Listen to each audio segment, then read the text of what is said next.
The 721 exchange, similar to the 1031 exchange, allows investors to defer capital gains taxes while relinquishing control of a property held for business or investment purposes. Both of these tax mitigation strategies provide strong alternatives to a traditional sale, where capital gains taxes can exceed 20 to 30%. While the 1031 exchange is a widely used strategy, it may not align with the long-term goals of certain investors. For example, some investors may prefer the stable income, tax benefits, and potential appreciation offered by a real estate investment trust, or REIT. However, a REIT investment does not meet the requirements of a 1031 exchange. A 721 exchange provides a solution by allowing real estate investors to contribute their property to a REIT in exchange for units in an operating partnership.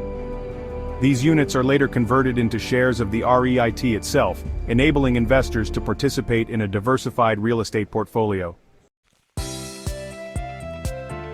Every REIT has specific acquisition criteria, making it unlikely that an investor's property will directly qualify. To bridge this gap, investors can first utilize a 1031 exchange to acquire a fractional interest in an institutional-grade property that meets the REIT's requirements. This fractional investment must typically be held for about 24 months to maintain the integrity of the 1031 exchange. The advantage of this holding period is that investors may receive dividend payments from the investment.